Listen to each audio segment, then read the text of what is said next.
Assalamualaikum warahmatullahi wabarakatuh. Perkenalkan, nama saya Lukman Teguh Prihatin, NIM 225336007, kelas K1 Prosus Teknik Informatika, angkatan 2022, Universitas Muhammadiyah Ponorogo. Baik, kelompok kami ini menyajikan atau mempresentasikan dua konsep software. Yang pertama adalah sistem pembelajaran bahasa Jepang berbasis digital. Saya akan menjelaskan yang pertama ini, konsep software sistem pembelajaran bahasa Jepang berbasis digital. Sistem pembelajaran bahasa Jepang berbasis digital ini artinya adalah arti dari pembelajaran bahasa Jepang berbasis digital, siswa dapat menggunakan aplikasi Todai atau SIJBNS. Aplikasi Todai ini adalah suatu aplikasi yang bisa digunakan untuk belajar kosakata, kanji, tata bahasa, berita Jepang, mendengarkan, dan masih banyak fitur lainnya seperti latihan soal. Aplikasi ini juga bisa digunakan oleh siapa saja, di mana saja, dan kapan saja. Tujuan yang pertama, siswa mampu menghafal dan menguasai kosakata, pola kalimat, kanji, dan lain sebagainya. Yang kedua, siswa mampu belajar dengan melihat dan membaca berita Jepang yang akan menambah wawasan bahasa Jepang. Jadi untuk fitur untuk melihat, membaca, dan menonton, ya, itu akan menambah wawasan bahasa Jepang siswa dan pengguna. Nomor 3, mempermudah siswa dalam belajar bahasa Jepang. Nah, karena aplikasi bisa dibawa kemanapun dan bisa dipakai kapanpun, ya, itu akan mempermudah siswa dan pengguna yang memakai aplikasi ini. Yang 4, siswa dapat belajar di mana saja dan kapan saja. Latar belakang. Yang pertama, siswa sulit menghafal kosakata, tata bahasa, kanji, dan sulit memahami bacaan. Nah, dengan seperti diciptakan aplikasi atau penggunaan aplikasi Todai ini, siswa bisa menghafal kosakata menggunakan flashcard yang ada di dalam aplikasi ini. Tata bahasa juga akan dibahas di dalam aplikasi ini. Kanji juga bisa menghafal dengan praktis, dengan cepat, ya, dan bacaan juga banyak. Kemudian ada rasa bosan ketika belajar monoton ya. Monoton itu seperti itu terus, memahami isi buku karena dari segi tampilan kurang menarik. Nah, dengan aplikasi ini nanti banyak gambar, ya, gambar atau video yang bisa ditonton oleh siswa ataupun pengguna. Siswa dapat latihan soal untuk mengukur kemampuan sesuai dengan tingkat atau levelnya. Jadi di dalam bahasa Jepang itu ada level dasar, ada menengah gitu ya, dan ada level mahir. Nah, siswa dan pengguna ini diharapkan bisa mengukur kemampuan bahasa Jepangnya, sejauh mana mereka belajar dan bisa memahami. Seperti itu.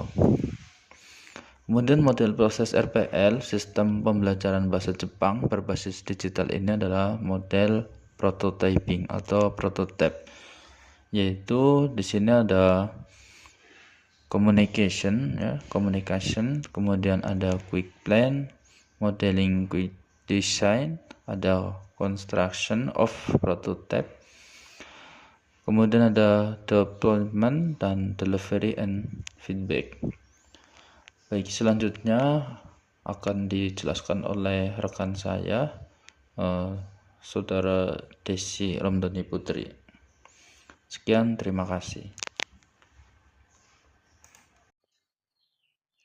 Assalamualaikum warahmatullahi wabarakatuh. Perkenalkan, nama saya Desi Romdani Putri Pamungkas dari kelas K1 Prosus Teknik Informatika. Di sini saya akan melanjutkan penjelasan dari teman saya yang sebelumnya mengenai prototyping model atau model prototype. Metode prototype ini menyajikan gambaran yang lengkap dari suatu sistem perangkat lunak terdiri atas model kertas, model kerja, dan program. Pihak pengembang akan melakukan identifikasi kebutuhan pemakai, menganalisa sistem, dan melakukan studi kelayakan serta studi terhadap kebutuhan pemakai, meliputi model interface, teknik prosedural, dan teknologi yang akan dimanfaatkan. Langkah-langkah model prototipe atau metode prototipe. Langkah yang pertama adalah pengumpulan persyaratan dan analis. Langkah yang kedua adalah mengambil keputusan cepat. Langkah yang ketiga, membuat prototipe. Langkah yang keempat, penilaian atau evaluasi pengguna. Langkah yang kelima adalah penyempurnaan prototipe. Dan langkah yang keenam adalah pengembangan rekayasa produk. Alur dan proses rincian RPL atau rekayasa perangkat lunak. Yang pertama yaitu communication. Communication adalah menganalisa dan berdiskusi mengenai software yang akan dibuat dan dibutuhkan oleh siswa. Kemudian akan menghasilkan data yang akan dikerjakan.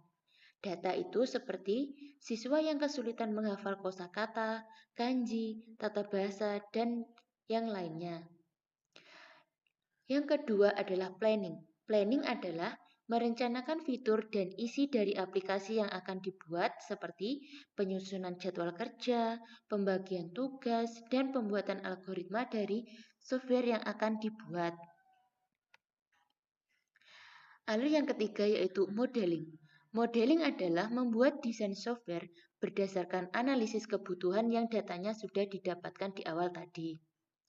Desain yang dihasilkan bisa berupa prototipe atau flowchart. Kemudian, desain diserahkan kepada programmer yang tugasnya adalah menerjemahkan desain atau flowchart ke dalam baris-baris kode. Langkah yang keempat yaitu implementation and unit testing. Tahap implementation and unit testing merupakan tahap pemrograman. Pembuatan perangkat lunak dibagi menjadi modul-modul kecil yang nantinya akan digabungkan dalam tahap berikutnya.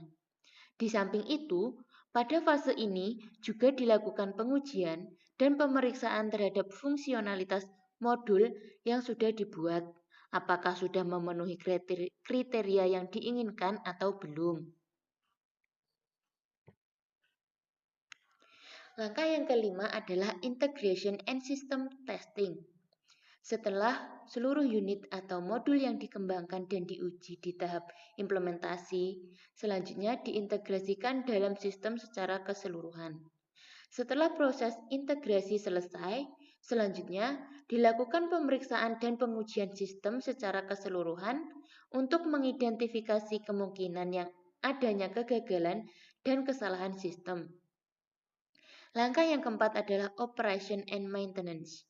Pada tahap terakhir, dalam metode prototype, perangkat lunak yang sudah jadi dioperasikan oleh pengguna dan dilakukan pemeliharaan. Pemeliharaan memungkinkan pengembang untuk melakukan perbaikan atas kesalahan yang tidak terdeteksi pada tahap-tahap sebelumnya. Pemeliharaan meliputi perbaikan kesalahan, perbaikan implementasi unit sistem, dan peningkatan serta penyesuaian sistem sesuai dengan kebutuhan. Untuk penjelasan selanjutnya akan dilanjutkan oleh teman saya. Assalamualaikum warahmatullahi wabarakatuh. Perkenalkan, nama saya Anita Diah Rahmaningrum dari kelas Proses K1 Teknik Informatika NIM 225333610. Pada konsep software yang kedua, saya akan menjelaskan tentang sekul atau seputar kuliner.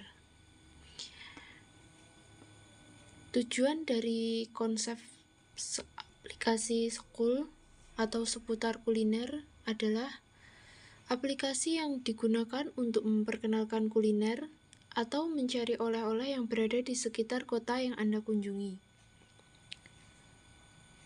Latar belakangnya adalah ketika kita bepergian dan kebingungan mencari makanan halal maupun oleh-oleh yang terkenal di daerah tersebut, kita dapat menggunakan aplikasi dengan cara mendownload di Play Store maupun App Store.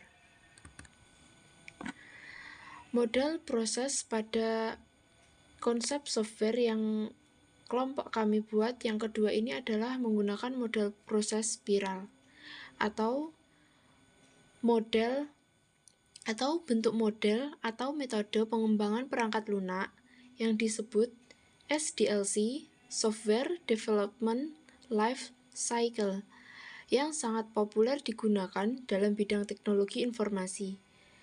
Model spiral adalah gabungan dari model prototype dan model waterfall, dengan penekanan yang tinggi pada analisis risiko tiap tahapannya.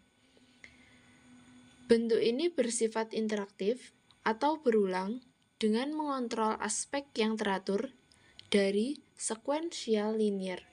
Fungsi dari metode spiral ini untuk melakukan perubahan, penambahan, dan pengembangan suatu software dengan deretan pertambahan menjadi lebih baik secara cepat dan tepat berdasarkan keinginan dan kebutuhan penggunanya. Pada tahapan proses, ada beberapa yang harus diselesaikan untuk menjadikan konsep software ini menjadi aplikasi seutuhnya. Pada tahapan pertama, yaitu tahap license, pada tahap ini dibangun komunikasi yang baik yang bertujuan untuk memuaskan calon pengguna atau pemakai.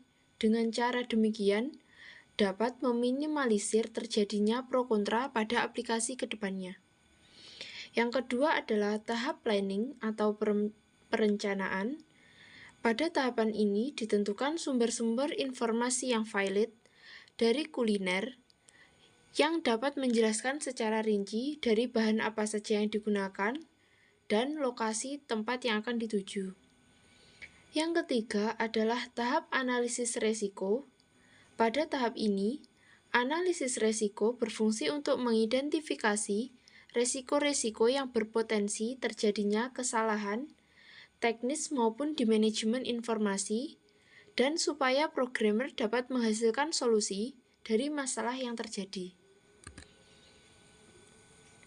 Yang keempat adalah tahap rekayasa atau engineering.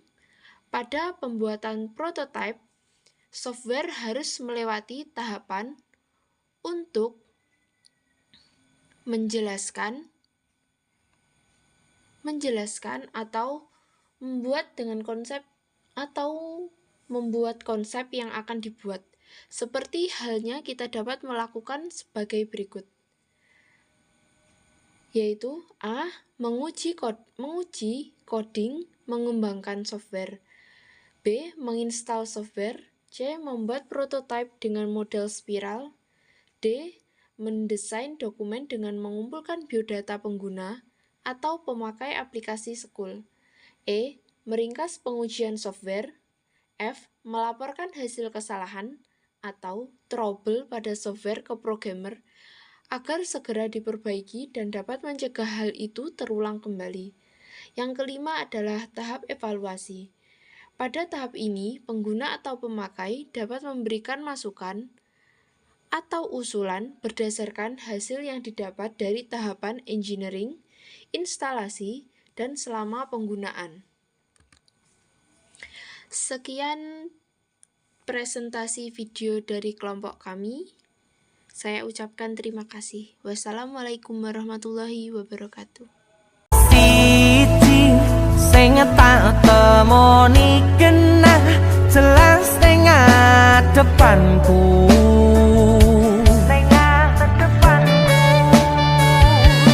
Wayumu gawe aku sarwa salah tingkah ning ngarepanmu.